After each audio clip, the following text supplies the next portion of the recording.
नमस्कार दोस्तों, आप क्राइम तक देख रहे हैं। बात करते हैं श्रद्धा मर्डर केस की। इसमें कुछ अपडेट सामने आ रहे हैं। आज दरअसल श्रद्धा के पिता यानी विकास वॉलकर सामने आए मीडिया के। उन्होंने 5-6 ऐसी बातें बोली जो गौर करने लायक है। उन्होंने सबसे पहले ये बात बोली कि इस मामले में पुलिस का ढुलमुल रवैया रहा, जिसकी वजह से श्रद्धा बच नहीं सकी। अगर पुलिस उस समय एक्टिव होती तो ऑब्वियसली श्रद्धा बच सकती थी।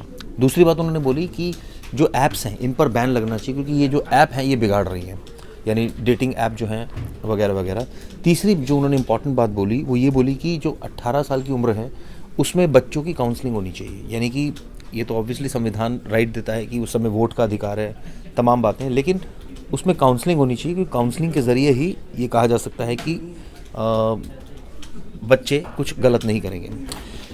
अब इसको लेकर ऑब्वियसली तमाम बातें सामने आ रही हैं। अब ये कहा जाए कि इस मामले में अगर इन्वेस्टिगेशन की बात करें तो चार्जशीट भी जल्दी फाइल होने वाली है और कुछ रिपोर्ट्स का इंतज़ार है। सुनील भाई से बात करते हैं, हमारे साथ जुड़े हैं। सुनील भाई, आज जो अपडेट आया है, आपने खबर बनाई है श्रद्धा के पिता वाली, कुछ अहम बातें उनके पिता ने बोली है, जिसमें उन्होंने सबसे पहली बात ये बोली है कि 18 साल जो एज होती है वो इतनी मैच्योरिटी वाली एज नहीं होती जिसमें कि बच्चा अगर कहे कि जी मैं 18 का हो गया हूँ और अब मुझे पूरी फ्रीडम है जो मैं करना चाहूँ।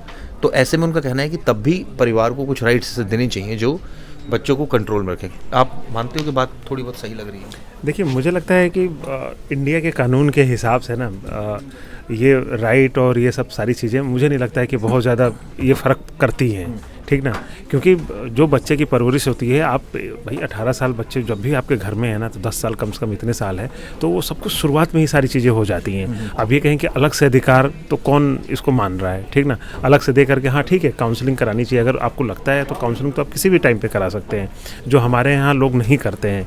हमारे यहाँ क्या है कि अगर मुझे लगता है कि ये हम गड़बड़ हैं या अब मेरे अंदर कोई प्रॉब्लम चल रही है, तो मुझे लगता है ये प्रॉब्लम नहीं है, ठीक ना। मैं काउंसलिंग के लिए आज तक कोई ऐसा इंसान मिलता है जो आमतौर पे मनोचिकित्सक के पास जाते हैं। जैसे कुछ दिन पहले की बात है, मैंने एक मनोचिकित्सक से इंटरव्यू कर रहा था, उनसे मेरी बात हो रही थी, तो कह रहे कि मैं अमेरिका से लौटा हूँ। वहाँ पे लोग ऐसे जनरली भी जो ऑफिस जाते हैं ना, तो वो क्या करते हैं कि महीने पे या 2 महीने पे एक बार नॉर्मल, जैसे हम रूटीन चेकअप जाते हैं ना कि यार मेरा ब्लड टेस्ट कर दो, ये कर दो, तो उस तरह की चीज़ें करने जाते हैं। लेकिन वहाँ पे ऑफिस में जो काम करते हैं, भाई ऑफिस में स्ट्रेस है, तमाम चीज़ें हैं, ऐसे जनरल रूटीन में वो लोग अपना दिमाग का चेकअप कराने जाते हैं कि कहीं कोई मुझे स्ट्रेस तो नहीं है, कहीं मुझे कोई प्रॉब्लम तो नहीं है। तो कहता है कि उस तरह के लोग यहाँ पे लोग सोचते हैं कि अरे यार, मान लें कि जैसे हम कहें हम चले गए तो जैसे ही लौट कर आएंगे, यार कहाँ गए थे, मनोचिकित्सक, पागल हो गया है क्या? ठीक है। तो ये जो साइकोलॉजी है ना, इसे बदलने की ज़रूरत है, ठीक ना। तो ये अगर चीज़ें हम बदलेंगे तो शायद इस तरह की चीज़ों पर हम कंट्रोल भी कर पाएंगे, चीज़ों को समझ पाएंगे, लेकिन अभी ये चीज़ें नहीं हैं। क्योंकि मैंने सुना है कि अगर ये बात आपने सही की, अगर आप जाओगे तो आपको पागल ही करार दिया जाएगा। लेकिन ये भी सच है कि अगर जो भी जाएगा कोई ना कोई बीमारी लेकर तो आएगा, कोई ना कोई डिसऑर्डर तो उसमें आएगा। किसी को सफाई की बीमारी हो सकती है, किसी को हो सकता है कुछ और बीमारी हो। ऐसा नहीं है कि, क्योंकि साइकोलॉजी की लैंग्वेज में अगर आप जाओ तो बहुत सारे आप जो वर्क कर रहे हो, जैसे कल मैं एक बड़े सीनियर अधिकारी से मिला, वो उनका ऐसे हाथ काँप रहा था बिना बात की, मतलब ऐसे है। तो ये मुझे लगा, मैंने कहा पता नहीं क्यों काँप रहा है, और वो फ़ोन भी ऐसे उठा रहे थे। तो ऑब्वियसली एज फैक्टर भी है, लेकिन कहीं ना कहीं कुछ ना कुछ डिसऑर्डर होता है। कई बार स्ट्रेस होते हैं तो भी हाथ ऐसे काँपता है। तो ये तो बिल्कुल नहीं। देखिए, ये डिसऑर्डर, ये सारी चीज़ें हैं, लेकिन वही है ना कि हमें एक्सेप्ट करने की ज़रूरत है। जैसे इनके पिता का भी मैं जैसा देख रहा था, उन्होंने खुद बोला है आज, जो श्रद्धा वालकर के जो फादर हैं, उन्होंने कहा है कि मेरी बेटी हमसे कहती थी कि मैं बेंगलोर में हूँ, ठीक है, लेकिन वो रहती थी मुंबई में। तो यार बेंगलोर में रहते हैं तो ये जो डिस्टेंस है ना, ठीक है, तो आपकी बेटी मतलब वहाँ पे है, आप कंफर्म भी नहीं कर पा रहे हैं, मतलब बेटी को या तो झूठ बोलना पड़ा, तो क्यों झूठ बोला, ठीक ना। तो उस चीज़ को आप नहीं पता कर पा रहे हैं। बेंगलोर में थे लेकिन वही मुंबई में रह रहे हैं, तो क्या आप पता नहीं कर सकते हैं? अभी कोई आप ही गार्जियन हैं, हम भी गार्जियन हैं, सब लोग गार्जियन हैं, सब कुछ, सब तरह की चीज़ें हैं। आप झूठ बोलते हो तो भी चीज़ें पता चलती हैं, ठीक ना, सच बोलते हैं तो भी। तो ये जो लैक ऑफ ये सारी चीज़ें हैं ना, ये कहीं ना कहीं वो बताती है कि आप उसकी दूरियाँ बढ़ती जा रही हैं। और जब चीज़ें जब दूर हो जाती हैं ना, तो ऐसी चीज़ों की संभावना होने की, अब जैसा बताया उन्होंने कि जो मारने पीटने वाली बात थी, हमें नहीं पता थी कि इस तरीके से, कई बार जो मारने पीटने वाली बात इतनी डिटेल में नहीं पता थी, ऐसा अगर होता तो हम कब का उसे अपने पास ले आते। तो ये जो तमाम चीज़ें हैं इसे समझने की ज़रूरत है। और हमारे जो परिवार, जिसके आप स्ट्रेस की बात करते हैं, तो हाँ, काउंसलिंग भी कराएं, जाएं, समझें। और खुद को भी लगता है, जैसे इनके पिता हैं, उनको लगता था कि मेरी बेटी अगर ऐसा कर रही है तो खुद काउंसलिंग के पास चले जाना चाहिए था कि ऐसी ऐसी स्थिति है, हमें क्या करना चाहिए। तो हो सकता है को शायद और कोई रास्ता बताते, अपनी बेटी को बुलाते या फिर बेटी से बात कराते फ़ोन पे। तो जो काउंसलर होते हैं वो हो सकता है बेटी को समझाते कि नहीं नहीं बेटा, ऐसी बात है, आपके पिता की भी ये गलती है, लेकिन आपकी भी ये गलती है। वो समझाते तो शायद चीज़ें ऐसी निकल सकती थी। तो लेकिन उनको भी जाना चाहिए था, मेरा ये मानना है। नहीं, लेकिन ये चीज़ें, एक बात आप मानते हैं कि ये चीज़ें ऑब्वियसली जब कुछ हो जाता है तो सारी चीज़ें निकल कर आती हैं। रूटीन लाइफ में अगर आप देखें तो हम भी कई गलतियां कर रहे होते हैं, ऐसा नहीं है हम नहीं कर रहे होते। एज ए पेरेंट अगर बात करें या एज अ सन बात करें अपने परिवार के, तो कोई ना कोई हम किसी ना किसी एंड पर हम भी गलती कर रहे होते हैं। ये बाद में रियलाइज़ होता है कि यार हमें ऐसा नहीं करना चाहिए। बिल्कुल, ये तो है ही। देखिए, जितने भी जो बड़े क्राइम होते हैं तो कहीं ना कहीं कोई शुरुआत में कोई गलती होती है किसी के बीच में। कई बार आप देखते हैं कि जरा सी बात पे हमारी गाड़ी दो भिड़ जाती है। रोड रेज के मामले क्या होते हैं, ठीक है, रोड रेज के मामले यही होते हैं कि जरा सी गाड़ी भिड़ गई या कुछ, हम जाते समय एक दूसरे से हमने कहा सुनी कर दी, मैंने गाली दे दी, उसने भी गाली दे दी, उसी पे किसी ने कुछ मारा, उसकी डेथ हो जाती है। तो इस तरह के केसेस में क्या होता है, यही होता है कि कुछ देर के लिए गुस्सा आ जाता है, ये चीज़ें हम कंट्रोल नहीं कर पाते हैं। तो ये चीज़ें हमें कंट्रोल करने की ज़रूरत है और हमें हमें समझने की ज़रूरत है कि यार हमें ऐसा नहीं करना है। तो जो आप गलती जिसकी बात कर रहे हैं ना, वो ऐसा भी वही सेम स्थिति है कि भाई जब भी कुछ इस तरह की बात हो तो आप उसको समझें और वहीं पे दूर करें। नहीं, लेकिन एक और भी तो इशू है ना, साइकोलॉजिस्ट के पास जाएंगे या काउंसलर के पास जाएंगे, पैसे भी तो देने पड़ेंगे ना।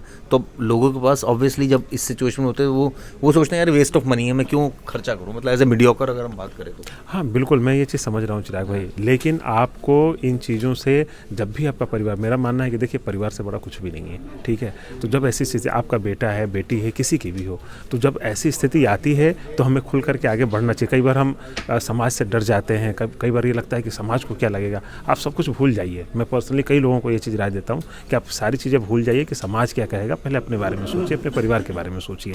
जब इस तरह की चीज़ें अगर आप सोचने लगेंगे तो शायद, कई बार जैसे होता है कि एक लड़का लड़की वो शादी करना चाहते हैं, एक लड़की जो है किसी और धर्म में करना चाहती है, किसी और जाति में करना चाहती है, तो परिवार के लोग खुद से सोच लेते हैं कि लोग क्या कहेंगे। फिर पता चला ऑनर किलिंग हो जाती है। क्यों होते हैं ऑनर किलिंग? क्योंकि वो सोचते हैं, और तमाम आपके पड़ोस में लोग शादी कर रहे हैं, ठीक ना। एक मैं छोटा सा उदाहरण दूंगा कि हमारे ही पड़ोस की बात है कि जब उनकी बहन शादी कर रही थी तो उन्होंने तमाम विरोध किया, तमाम चीज़ें करी, उन्होंने बहुत सारे हथकंडे अपनाए, किस तरह उसकी शादी रुकवा दी। फिर उन्हीं की फैमिली में जो कुछ साल बीत जाते हैं तो उन्हीं की बेटी, जो पहले वो बहन थी लेकिन उनकी बेटी शादी करती तो उसको बड़ी खुशी करते हैं। तो अब ऐसा रवैया क्यों अपनाते हैं, ठीक ना। बहन के लिए भी वही अपनाते तो शायद इस तरह की चीज़ें न होती, उसका ज़िंदगी बर्बाद ना होती। वो फिर उसकी शादी भी टूट गई, बेचारी अलग रह रही है, उसकी ज़िंदगी बहुत ख़राब है। तो शायद ऐसा सोचना चाहिए था। तो ये सब चीज़ें ना, सोच को बदलने की ज़रूरत है और हमें आगे बढ़ने की ज़रूरत है इन चीज़ों से। इसमें एक चीज़ और भी इम्पोर्टेंट फादर ने उनकी कही है, मैं सुन रहा था, उसमें कहा है कि जो ऐप्स हैं, डेटिंग ऐप वगैरह, ये बड़ा एक गलत कल्चर है, ये बड़ी गलत चीज़ को प्रमोट कर रही हैं। अब देखिए, अगर हम इस नज़रिए से देखें तो वाकई अब डेटिंग ऐप क्या है?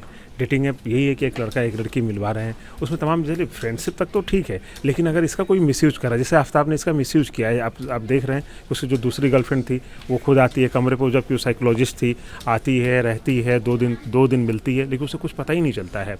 मतलब उसके दिमाग में उस समय क्या चल रहा था। यानी कि अगर परिवार से कोई होता है, मान लें कि नॉर्मल उसके साथ कोई दोस्त होता है जो उसके साथ काम करता है, वो आता तो शायद वो कुछ चीज़ें उसे आभास हो जाती, लेकिन डेटिंग ऐप के जरिए वो मिली, डेटिंग ऐप के जरिए तो ये चीज़ों से आभास नहीं हो पाई।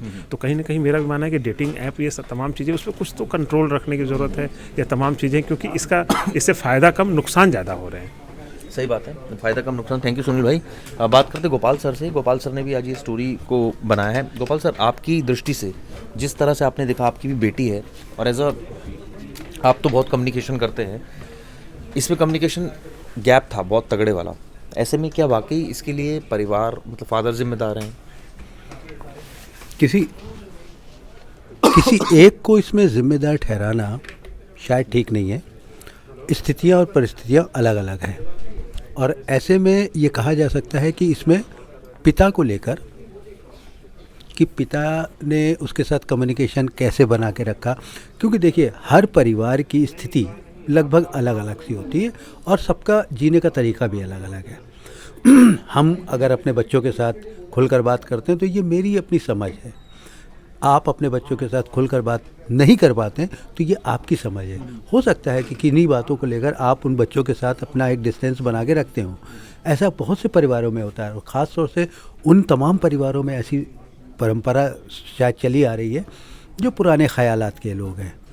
अब चूँकि श्रद्धा वाला जब मामला आप सामने रखते हैं तो श्रद्धा पर्टिकुलर वो लड़की एक शायद आज़ाद ख़याल की लड़की थी, पढ़ी लिखी थी, उसने नया ज़माना देखा था। उस नए ज़माने में उसने बहुत सी चीज़ें ऐसी देखी थी जब उसको लग रहा था कि नहीं, हमको ये सारी चीज़ें अपने हिसाब से जीने की ज़रूरत है। लेकिन उसके माता पिता ने उन सारी चीज़ों को शायद नहीं तजुर्बा किया था। ऐसे में उन लोगों के ख़यालात अलग थे। तो दोनों के जब ख़यालात में इस तरह के अंतर आता है तब इस तरह के कम्युनिकेशन गैप क्रिएट होते ही हैं। वहाँ पे इस बात की गुंजाइश हम ज़बरदस्ती इम्पोज नहीं कर सकते कि नहीं साहब आप लोगों को आपस में बात करके रखनी चाहिए थी। वो उनकी अपनी जीने का तरीका था और उनके अपने ख़यालात थे। इस वजह से शायद ये कम्युनिकेशन गैप वहाँ पे क्रिएट हुआ। नहीं, लेकिन मैं जैसे फादर की भी मैं सुन रहा था, उनकी बाइट भी सुन रहा था, तो उनका ये कहना था कि भाई ठीक है, डिफरेंसेस थे और मैं बात भी नहीं होती थी। एक आध बार बात हुई, उसने बताया एक बार बेंगलोर में है। मतलब फैमिली ने भी ऑब्वियसली एक तरह से कहा जाए कि कोई बहुत ज़्यादा बॉदरेशन नहीं की और इसी का फ़ायदा आफ्ताब ने उठाया। उसने जो है वो उसको पता था फैमिली जो है वो बात नहीं करती है, तो टॉर्चर भी करे जा रहा था। फिर अपनी सारी बदतमीजियाँ उसने शुरू कर दी थी। तो ये बहुत बड़ा फैक्टर था इस केस में और यही फादर ने भी एक्सेप्ट किया कि ये बात थी। अब हालांकि जस्टिस की बात ज़रूर कर रहे हैं और अब बहुत सारी बातें कर रहे हैं कि डेटिंग ऐप बंद होनी चाहिए, 18 साल जो है वो एज में इतना ज़्यादा फ्रीडम नहीं देनी चाहिए, काउंसलिंग होनी चाहिए। क्योंकि सर अगर काउंसलिंग की जहाँ तक हम बात करें तो हर 2-2.5 घंटे में हर आदमी का दिमाग चेंज होता है। तो ऐसे में आप ये एक्सपेक्ट करना कि वो शाम तक ठीक होगा, दोपहर तक ठीक हो जाएगा। कई बार होता है कि आप काउंसलर से मिलकर अगले दिन आपने खुदकुशी कर ली, कई केसेस ऐसे भी हैं। तो ऐसे केसेस में जो एक सजेशन आया कि 18 साल में काउंसलिंग देनी चाहिए, जो उसके फादर का कहना है, आपको लगता है कुछ इसमें दम है बात में? क्योंकि कई ऐसे केसेस भी सामने हैं जिसमें काउंसलिंग देखिए, काउंसलिंग का हम लोगों के इस परिवेश में, हम लोग इंडिया में रह रहे हैं और इंडिया की जो हालात हैं, जो स्थितियां हैं, अगर उसको भी आप सोचें और कंसीडर करेंगे तब आपको ये काउंसलिंग वाली बात हज़म हो गई है। काउंसलिंग हम उस सोसाइटी में बात करना चाहते हैं जो वेस्टर्नाइज है, जो थोड़ी सी डेवलप है। हमारी अभी हम बेशक तमाम उपकरणों से या तमाम तरह के इक्विपमेंट से डेवलप तो हो गए, लेकिन हमारी अभी सोच में डेवलप होनी बाकी है। अभी हमारी सोच शायद उतनी डेवलप नहीं है कि जहाँ पे हम काउंसलिंग को अपने रूटीन का हिस्सा बनाएं। क्योंकि एज ये लगता है कि बेइज्जती वाली बिल्कुल, कई बार लोगों को ये महसूस होता है कि हम किसी से सलाह लेंगे तो मेरी बेइज्जती हो जाएगी। जबकि होता ये है कि जब आपका दिमाग कहीं ना कहीं किसी पॉइंट पर स्टक हो जाता है, रुक जाता है, उसके आगे नहीं वो सोच पाता है और आप किसी से सलाह लेते हैं तो रास्ता निकल आता है, कई बार तो तुरंत रास्ता निकलता है। तो लेकिन ये सोच अभी पूरी तरह से विकसित नहीं हुई है, या यूँ कह सकते सब में बराबर से नहीं है। जो लोगों के बीच में, अच्छे लोगों के बीच में उठते बैठते हैं, लोग बातचीत करते हैं, तो उनके अंदर ये ज़रूर ये सोच होती है और वो अपनी सोच को लेकर आगे कैरी फॉरवर्ड करते हैं, अपने बच्चों को, अपने साथियों को, अपने दूसरे परिवार के लोगों को इन सारी चीज़ों से कन्विंस करते हैं। मगर अभी ये सोच समाज में नहीं फैली है। हमें इस चीज़ का ज़रूर ख्याल रखना चाहिए। वो अगर ये बात कह रहे हैं कि काउंसलिंग वाली बात तो काउंसलिंग वाली बात तो देखिए, हमारे यहाँ जो कानून जो बनाया गया है वो बहुत सोच विचार करके बनाया गया। ऐसा नहीं कि ओवरनाइट एकदम से कानून लिखा गया और सवेरे लागू कर दिया गया, बहुत सोच विचार करके। और ये तय मान लिया कि जब हमारे यहाँ 18 साल की उम्र में वोट करने का अधिकार है, यानी हम अपना नुमाइंदा, प्रतिनिधि चुन सकते हैं, वो प्रतिनिधि जो वहाँ पे हमारे लिए कानून बनाने जा रहा है। तो अगर हम उसको सेलेक्ट करने का मेरे अंदर राइट है, यानी मेरे अंदर वो सोच है, तो फिर हमको हर चीज़ में उसी नज़रिए से देखने की ज़रूरत है। काउंसलिंग की बात अगर उन्होंने कही है तो उनके अपने तजुर्बे से वही बात को कह पा रहे हैं। 2 बच्चे होते हैं, एक की परवरिश अलग तरीके से होती है, एक की अलग तरीके से होती है। एक का माइंड अलग तरीके से चलता है। एक बच्चा बहुत ज़्यादा इंटरेस्ट पढ़ने में होता है और एक का पढ़ने में इंटरेस्ट नहीं होता। परवरिश दोनों को सेम मिली है, दोनों को खाना पीना सेम मिला है और दोनों के सोचने का तरीका ही तो बदला है। तो ये तरीका जब बदलता है और जब ये तरीका बार बार बदल कर आप सेम परिस्थिति में वैसा ही सोचते हैं तो एक थॉट प्रोसेस आपका जनरेट हो जाता है। फिर आप कहते हैं इसको चेंज करो, वो चेंज करना मुश्किल होता है कई बार। फिर ये सब चीज़ें आ जाती हैं। तो ये इसका क्या सोल्यूशन है? देखिए अभी आपने एक बात कही कि दो बच्चे हैं, दोनों को एक तरीके से परवरिश दी गई है, तो दोनों का सोचने का तरीका एक जैसा हो ये ज़रूरी नहीं है, वही ना, है ना। दोनों अलग तरीके से सोच सकते हैं, दोनों के दोस्त अलग हैं, दोनों का लहजा अलग है, दोनों बिल्कुल अलग है। ब्रेन तो एक ही, ब्रेन कहाँ एक है, ब्रेन सबका अलग अलग है। ठीक है जी, लेकिन जो रिएक्शन पावर है, किसी के इमोशन है, वो हर किसी का अलग अलग है। बिल्कुल। किसी बात इसीलिए मैं वही बात कर रहा हूँ जो आपने बात कही ना, मैं उसका काउंटर कर रहा हूँ कि शायद वो बात उतनी सही, शायद या तो आपने बात कहने में जल्दबाजी कर दी कि वो बात ऐसी नहीं जो हम दोनों एक सा खाना खाएं, एक तरह के परिवेश में पले बढ़ें, लेकिन ज़रूरी नहीं कि हम दोनों एक तरह से सोचें। हम दोनों की सोच का तरीका अलग हो सकता है, हम दोनों का नज़रिया अलग हो सकता है। बेशक हम लोग वही दाल चावल रोटी सब्ज़ी रोज़ एक साथ खाएं, तो ये ज़रूरी नहीं कि दोनों बच्चे एक तरीके से सोचें। थैंक यू गोपाल जी, आपने अपने अहम विचार रखे। सुप्रतिम बैनर्जी सर से चलते हैं बात करने।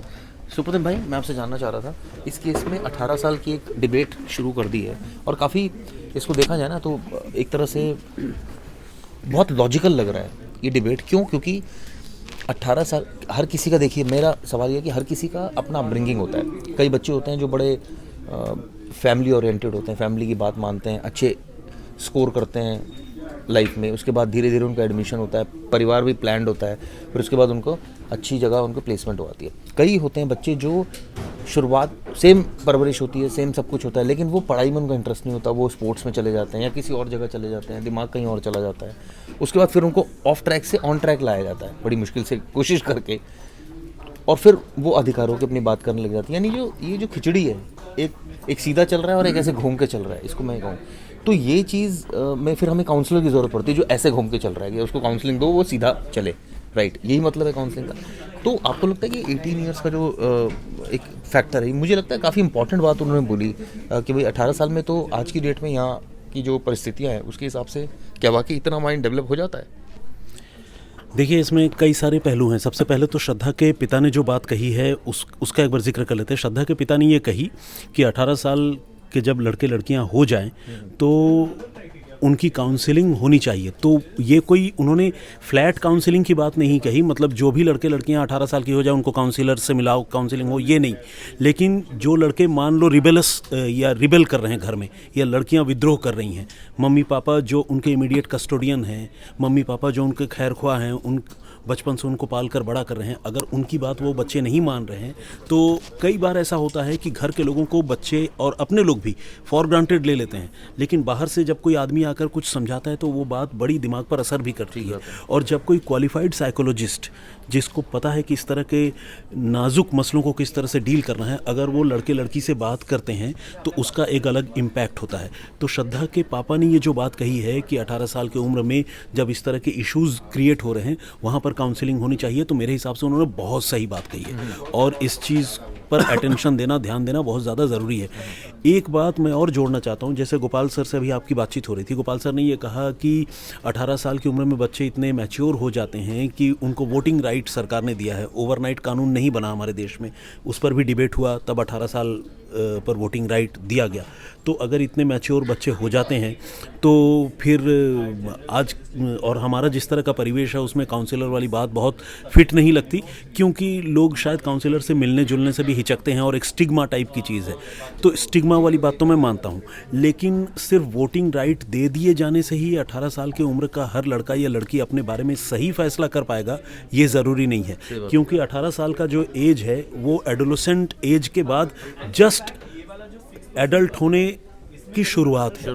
तो यहाँ पर मेरे हिसाब से ब्रेन उस लेवल का मैच्योर नहीं होता है। अब आप एक बात सोचिए, एक आदमी जो 35 साल का है, एक आदमी जो 40 साल का है, वो जिस मैच्योरिटी से चीज़ों को देखता है, समझता है, या फिर 18 साल के लड़के का पिता मान लीजिए 50 साल 60 साल का एक आदमी, उनका जो तजुर्बा है, वो जिस तरह से वर्ल्ड को, दुनिया को देखते हैं, जानते हैं, 18 साल का बच्चा उस तरह से नहीं समझ सकता। लेकिन उसका जो पर्सपेक्टिव है, उसका जो दृष्टिकोण है, कई बार वो बड़ा विद्रोह वाला होता है कि नहीं, मैं अपने फैसले खुद करूँगा, मैं कानून जानता हूँ। तो सिर्फ कानून जानने से ही नहीं होता ना। देखिए, अधिकार के साथ कर्तव्य की भी बात होनी चाहिए, फ़र्ज़ की भी बात होनी चाहिए, सिर्फ राइट्स की बात होने से नहीं होगा। लेकिन ज़्यादातर मामलों में दुखद ये है कि हम लोग कानून जानते हैं, अपने अधिकारों की बात जानते हैं, अपने फ़र्ज़ की बात नहीं जानते। अगर देखिए, वो तो डिपार्टेड सोल है, श्रद्धा के बारे में मैं नहीं कहूँगा, लेकिन ऐसी लड़कियाँ या लड़के जो 18 साल के एज में माँ बाप से विद्रोह कर देते हैं इन वजहों से कि मैं अपनी आज़ादी से अपनी ज़िंदगी जीऊँगी, उनको ये भी तो याद रखना चाहिए कि जिस माँ बाप ने पाल कर इतना बड़ा किया है, इतना प्यार दिया है, उस माँ बाप के प्रति भी तो मेरा कोई फ़र्ज़ होना चाहिए। ऐसा तो है नहीं कि 18 साल हो गए और आप घोंसला छोड़कर उड़ जाएंगे।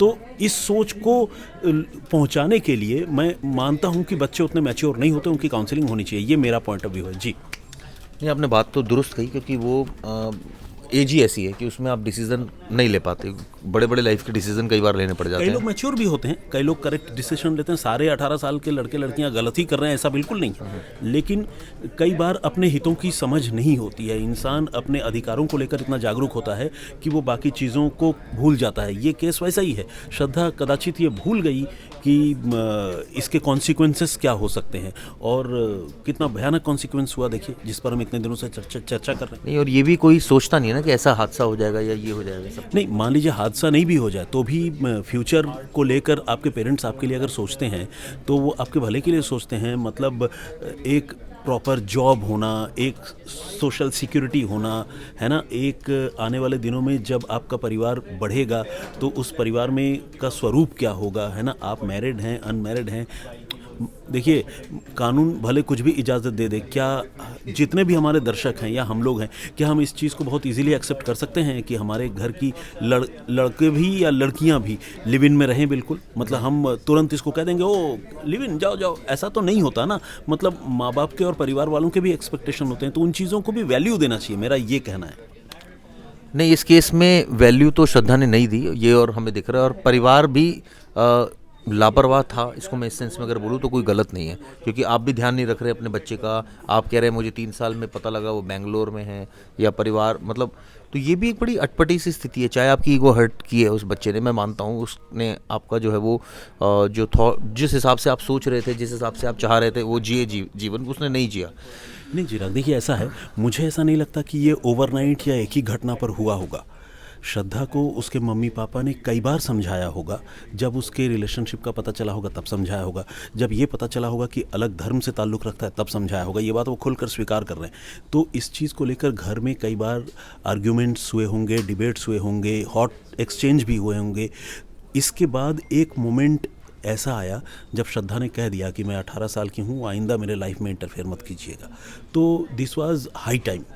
उस समय फिर उनको सदमा लगा, एक इमोशनल ब्रेकअप भी होता है मम्मी पापा का। तो उस एक बाप जो इतना इमोशनली अपनी बेटी से अटैच्ड होता है, उस बाप का दिल कैसा टूटा होगा आप समझिए। उसके बाद तो वो सदमे में कुछ दिनों तक रहे होंगे, और बाद में जब उसे पता चला कि मेरी बेटी बेंगलोर में है, बेटी खुद अपने मुंह से ये बात बोले, कोई दूसरा आदमी नहीं बोल रहा है, तो वो इस बात को मान लेने के और क्या कर सकते थे। इसके बाद आप कहेंगे कि हाँ ठीक है, वो पुलिस के पास जाते। अगर पुलिस के पास भी जाते, आप देखिए इस पर बड़ा ध्यान दीजिएगा, आप क्राइम रिपोर्टर हैं। अगर पुलिस के पास जाते और जाकर ये बताते कि मेरी 18 साल की बालिग बेटी मुझसे लड़ के चली गई है और वो इन दिनों बेंगलोर में यहाँ रहकर पढ़ाई कर रही है या काम कर रही है, तो पुलिस भी कुछ नहीं करती। पुलिस क्या करती? कुछ नहीं करती। तो मेरे कहने का मतलब यह है कि माँ बाप लाचार थे। माँ बाप अपने लेवल पे उसको क्रॉस चेक भी नहीं कर सकते थे कि वो बेंगलोर में है या मुंबई में ही छुपी हुई है, क्योंकि उनके पास कोई डिवाइस तो है नहीं कि वो मोबाइल ट्रैकर के जरिए पता करे। और मैं कह रहा हूँ, क्या बाप जासूसी करता रहे? ये भी आप एक्सपेक्ट नहीं करते यार। लेकिन ये जो थॉट प्रोसेस है, एक बच्चा ऐसा है जो पिताजी की अपने बात मान रहा है, एक ऐसा है जो बिल्कुल रिबेलियन टाइप हो गया। तो ये 2 टाइप की जो थॉट प्रोसेस है, ये आज की डेट में ऑब्वियसली हम वो लोग तो इसको जस्टिफाई करते हैं कि हमने तो ठीक किया जी, लेकिन सोसाइटी के लिए क्या नीडेड है, वो क्या ज़रूरी है? अगर आप उस थॉट प्रोसेस में जो रिबेलियन है, क्योंकि एट द एंड उससे नुकसान तो हुआ ही। देखिए रिबेल होने की मेरे हिसाब से ज़रूरत नहीं है। ज़्यादातर माँ बाप 90% मैं कहूँगा माँ बाप अपने बच्चों की परवरिश और उनके भले के लिए सोचते हैं। कुछ माँ बाप ऐसे हो सकते हैं जो शायद अपने बच्चों के प्रति लापरवाह हैं। तो माँ बाप को, फैमिली को बिल्कुल काट कर आप अगर अपनी ज़िंदगी जीने के बारे में सोच रही हैं या सोच रहे हैं तो मेरे हिसाब से ये सही नहीं है। रिबेल होना वहाँ चाहिए जहाँ पर माँ बाप गलत कर रहे हों। हमने ऐसे भी केसेस स्टडीज़ देखे हैं जिसमें सगे माँ बाप ने अपने बच्चों को टॉर्चर किया है। ऐसे बापों की कहानियाँ भी सुनी है जिसने अपनी सगी बेटी के साथ रेप किया है। तो वहाँ पर रिबेल कीजिए, वहाँ पर विद्रोह कीजिए, वो बनता है। लेकिन आपको अपनी मर्जी से मतलब बहुत ज़्यादा आज़ाद ख्याली से जीने से अगर रोक रहे हैं, वहाँ पर आप रिबेल कर रही हैं और इस तरह से रिबेल कर रही हैं कि बिल्कुल ही नाते रिश्ते तोड़ ले रहे हैं, तो फिर उसका अंजाम कुछ भी हो सकता है जो हुआ है इस मामले में। तो rebel with a positive intent वो तो सही है, लेकिन सिर्फ अपने हक और ज़िद में रिबेल करना मेरे हिसाब से उसका कोई लॉजिक नहीं है। चलिए, वीडियो आपको कैसी लगी दोस्तों बताइएगा। बहुत डिटेल में हमने साइकोलॉजी की भी बात की, एक रिबेलियन नेचर जो है उसकी भी बात की, कैसे कैसे नेचर जो है वो चेंज हो जाता है। बैनर्जी भाई, आपसे एक लास्ट कमेंट में लेना चाहूँगा। ये जो नेचर डेवलप होता है इस तरह का, जैसे कहते हैं यार ये लड़का बिगड़ गया, नॉर्मली हम बोलते हैं, कुछ तो ऐसा माइंड उसका चलता होगा, कुछ ऐसे रिएक्शन होते होंगे लाइफ में, क्योंकि हमने कई जगह देखे कि कई लोगों के साथ एक्चुअल में बचपन में बहुत गलत हुआ तो वो इस टाइप के हो गए, या उनके परिवार में उन्होंने देखा, या हमने देखा सोसाइटी में, जैसे आपने कहा कि काउंसलिंग की क्यों ज़रूरत है। हम इतना ऑड इवन बैलेंस देखते हैं कि यार जो टैलेंटेड नहीं है वो कहाँ बैठा है, या जो कुछ भी नहीं कर रहा उसके पास तो मर्सिडीज़ है, हमारे पास तो एक टूटी वैगन आर है। तो ये जो असमानता है, ये जो बहुत सारे फैक्टर्स चले आ रहे हैं एक समाज में, ये होड़ के मुझे सफल होना है, मुझे अपनी एक इज्जत बना के, मार्केट वैल्यू बना के रखनी है, नहीं तो मैं बिखर जाऊंगा, नहीं तो कोई दूसरा आ जाएगा मेरी जगह ले लेगा। ये जो एक स्ट्रगल्स हैं लाइफ के, ये चीज़ इसको मैं मतलब एक नॉर्मल ज़िंदगी जैसे यूजुअली लोग जीते हैं कि भैया ऐसे पढ़ना है, ऐसे करना है, कोई बात नहीं, ये सब चीज़ें नहीं सोचनी, एक पॉजिटिव एटमॉस्फेयर से। तो ये चीज़ें कई लोगों में नहीं होती, ऑब्वियस है, तभी ये सारी चीज़ें होती। तो ये चीज़ें हों, इसके लिए कोई ऐसा सेट पैरामीटर, कोई ऐसा थॉट प्रोसेस, ये रियलाइजेशन वाली बात है। देखिए, हर आदमी अलग होता है, हर आदमी का थॉट प्रोसेस अलग होता है चिराग। हर कोई एक ही जैसा सोचे ये कभी संभव नहीं है और उसकी अपेक्षा भी नहीं करनी चाहिए।